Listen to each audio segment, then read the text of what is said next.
estava morto espiritualmente, mas Deus se move na história com amor, cheio de vida, e vai até este morto, eu, você, todos nós seres humanos, para nos dar vida. É uma ação inteiramente da parte de Deus.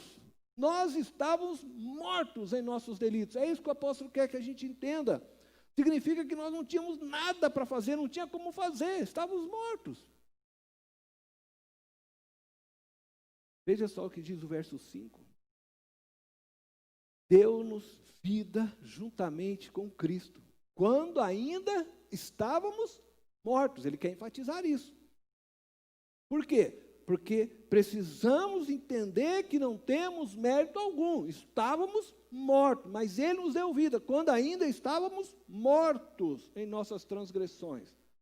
Aí ele diz, pela graça, vocês são salvos. Pela graça, nós somos salvos. A primeira coisa que Deus fez por nós foi dar vida juntamente com Cristo. Nós estávamos mortos. Ele vem até nós e nos dá vida juntamente com Cristo, por causa do seu grande amor. E Ele nos amou quando ainda estávamos mortos. Você precisa compreender esta verdade.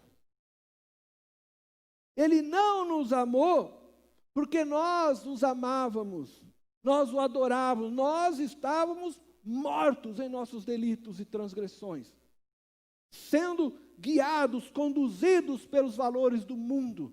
Um mundo que jaz no maligno, que está em obediência ao maligno, e nós estamos sendo conduzidos por este mundo, mas Deus vem até nós com seu amor, e Ele nos dá vida, tudo é dele, feito por Ele, realizado por Ele, obra exclusiva dEle.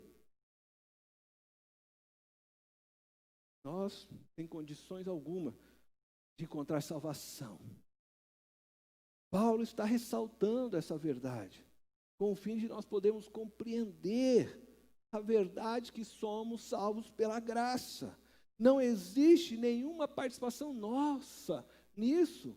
Não existe obra alguma que nós possamos fazer para que a salvação seja imputada sobre nós. Não existe. Não existe mérito nenhum que possamos alcançar diante de Deus, ou queremos reivindicar algum mérito. Não existe. Nós estávamos mortos.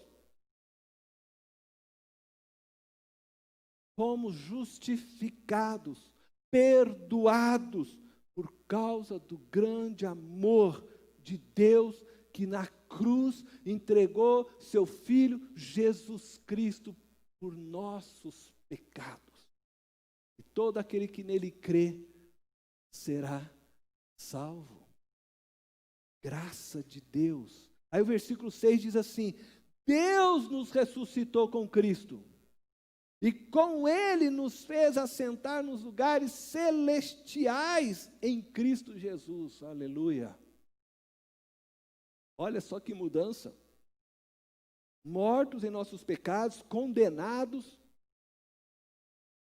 Deus vem até nós com a sua imensa graça, nos dá vida, ao entregar seu próprio Filho numa cruz, mas ainda Ele vem e nos ressuscita com Cristo e nos faz assentar nos lugares celestiais com Cristo Jesus. O salário do pecado é a morte. Quando Jesus morreu na cruz, Ele pagou o preço exigido pelo pecado, pela transgressão da lei de Deus, pela rebelião do homem, nós seres humanos, em não querer dar a glória devida a Ele, Deus. Decidimos viver para nós mesmos, sendo o nosso próprio Senhor.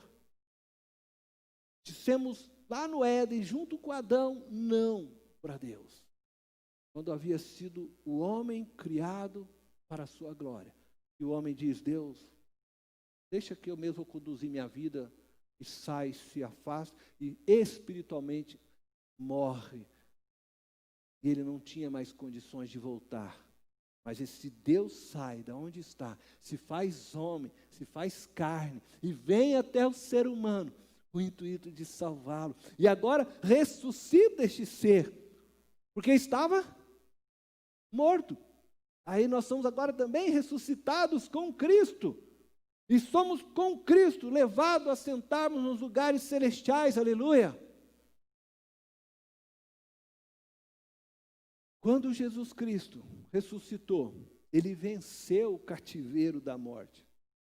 Ela, a morte, já não podia mais agora requerer dele, Jesus, mais nada, pois ele já havia morrido e pago o preço dos nossos pecados que estava sobre nós, porque ele não tinha pecado.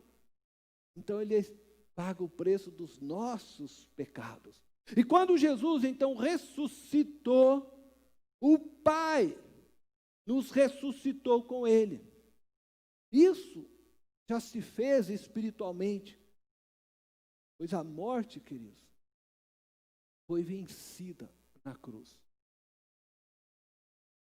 Ela não tem mais hoje o poder sobre nós. E é por isso que Jesus já anuncia a Marta e a Maria, antes mesmo, já declarando que aquele que crê em mim viverá, mesmo que morra, ele diz, viverá, porque ele sabia que a vitória sobre a morte estaria ali.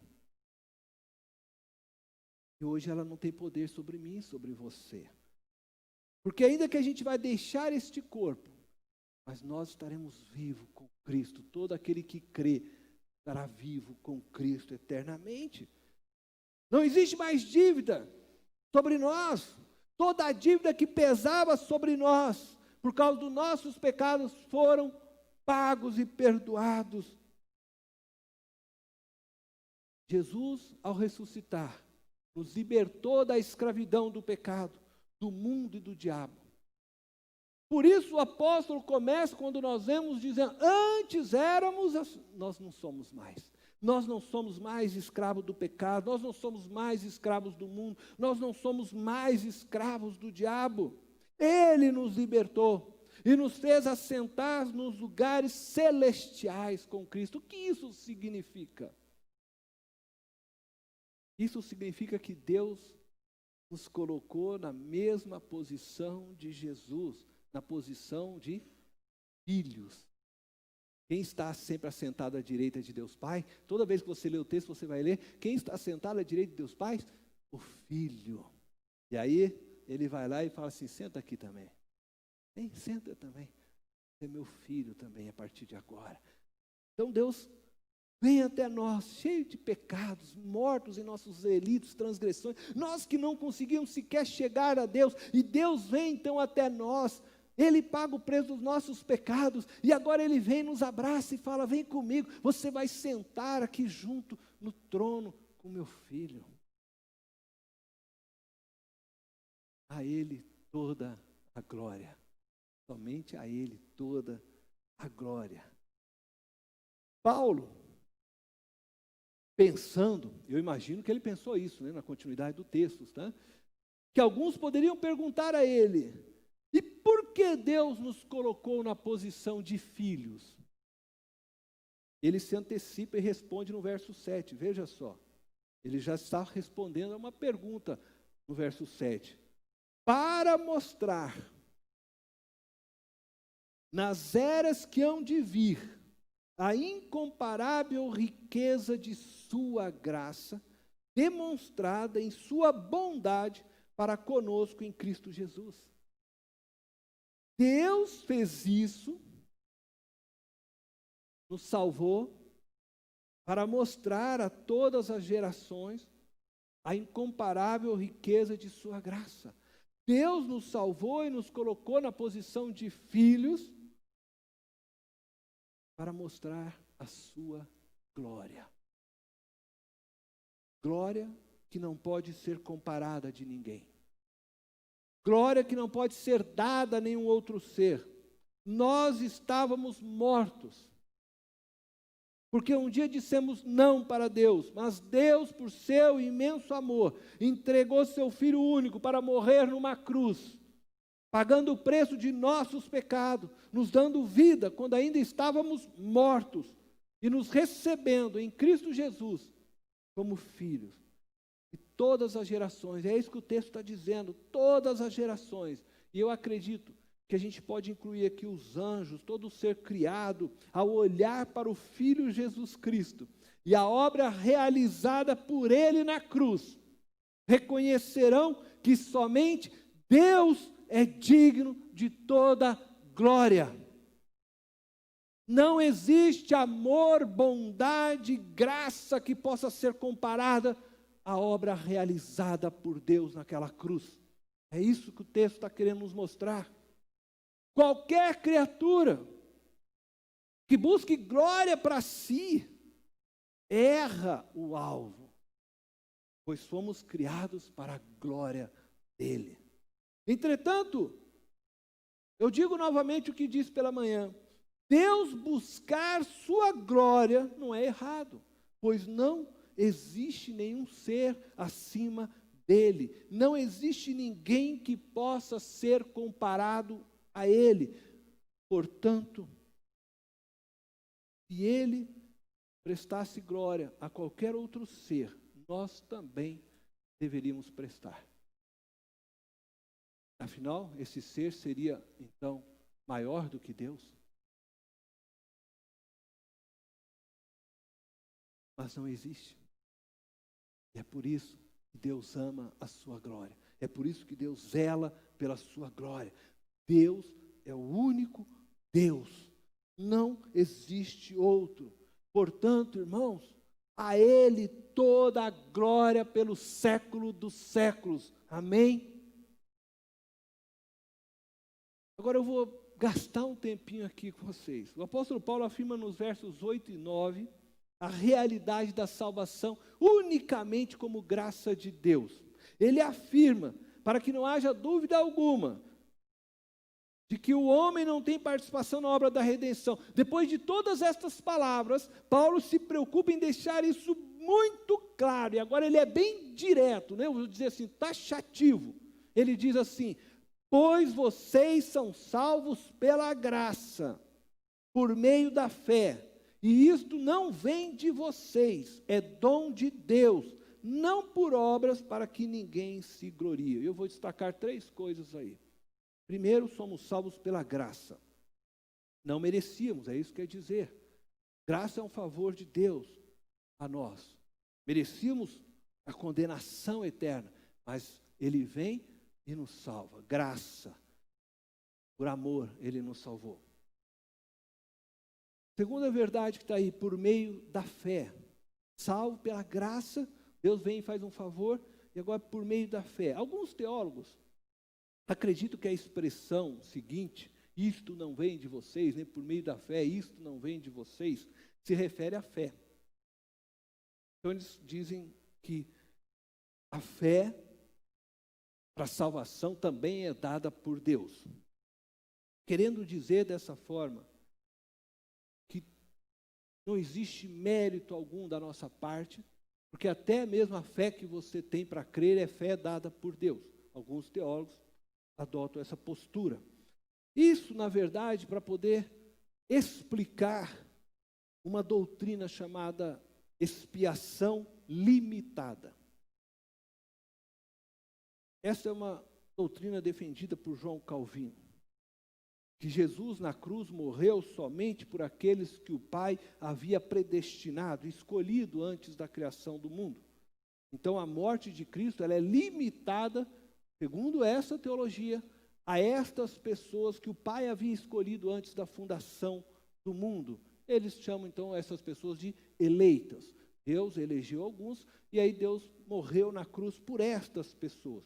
E por isso então, só estas pessoas creem, porque aí Deus vem e dá uma fé para estas pessoas crerem. Então, elas devem render glórias a Ele, porque não estavam, mereciam a salvação, mas Deus veio e deu fé para elas, aí elas creram porque Deus deu fé para elas, então agora elas são salvas. Agora eu vou dizer para vocês algo. eu, Cornélio,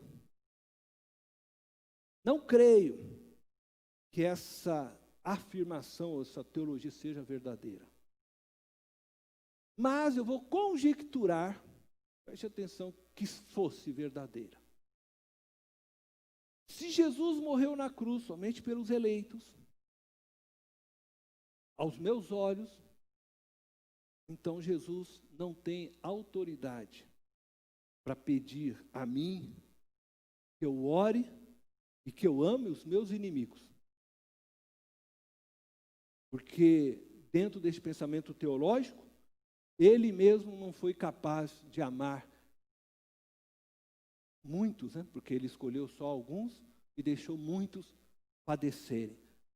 Então, não consigo visualizar Deus dessa forma, porque ele não teria legitimidade para dizer a nós, ame a todas as pessoas, se ele mesmo não conseguiu amar a todas as pessoas. Sem dar às pessoas uma oportunidade de serem salvas. Bom, eu me uno, nesse sentido, a alguns outros teólogos, outra posição. Eu acredito que a expressão, isto não vem de vocês, se refere à salvação pela graça e não à fé. Não existe uma unanimidade sobre este ponto. Eu acredito que se refere à salvação pela graça. Por quê? Então eu vou justificar o que eu entendo. Porque é o tema que Paulo está abordando em todo o texto. Como nós vimos, ele não está falando de fé, mas ele está falando de salvação pela graça. Pois este é o tema abordado. E quando você então lê o verso 9, então você lá, isto não vem, né, de vocês, é dom de Deus, não por obras, para que ninguém se glorie. Ele volta reafirmando novamente que ele está se referindo à graça. Basta você levantar a pergunta. O que é dom de Deus e não de obras? Ele não está falando que a fé, não existe possibilidade da fé ser um dom dado pela obra. Ele está falando da salvação. Ele está falando do ato de salvar. Isso é dom de Deus e não é de obras. É isto que se refere o texto. Não existe, é isso que o texto está dizendo, participação do homem na obra da salvação. Ao homem cabe somente se apropriar pela fé. Se apropriar pela fé da obra da salvação não traz para o homem glória alguma.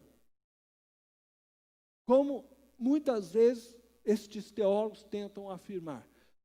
Porque eles querem dizer assim, não, mas se você ouve o Evangelho, e aí você crê nesta verdade, você então diz sim para o Evangelho, então você vai chegar lá e vai dizer para Deus na hora da salvação. Por que você está aqui? Ah, eu estou aqui porque eu mereço, eu disse sim para o Senhor. Não. O fato de você dizer sim, isso na verdade é uma, eu posso assim dizer, é uma forçação, né, da coisa. O fato de você dizer sim, não dá a você mérito algum. Se eu decido ir até as Casas Bahias, e eu vou até lá, não é propaganda não, tá? Eu compro uma geladeira. Compro uma geladeira, melhor geladeira, porque Deus faz as coisas top, né? Então eu vou lá e compro a melhor que tem. E aí, eu vou até a casa do Robson, meu irmão, meu amigo, e dou a geladeira para ele. Ô Robson, eu estou te trazendo essa geladeira de presente, você quer? Aí o Robson fala, eu quero. Que mérito teve o Robson nisso? Fui eu que fui lá, eu comprei, eu paguei, sou eu que assumo. É o que Deus fez por nós. O fato de você ser iluminado pelo Espírito Santo e poder então dar uma resposta, sim, eu aceito isso, Deus, eu entendi o que o Senhor fez naquela cruz, não traz a você mérito algum. Toda a obra da salvação foi realizada pelo próprio Deus. E é toda a glória a Ele. Amém? E por fim eu quero dizer a frase final, para que ninguém se glorie. Deus realizou toda a obra da salvação e não adianta você fazer boas obras buscando ser aceito por Deus. A sua questão, querido, é simplesmente agradecer pelo que Ele fez. Creia somente. Agradeça pelo que Ele fez. Ele já fez. Não existe obra que a gente possa fazer para nos justificar diante de Deus. Não existe. Ninguém poderá chegar diante de Deus e dizer: eu mereço entrar no céu, pois eu fiz isso, eu fiz aquilo, eu ajudei o fulano, o ciclano. Ninguém.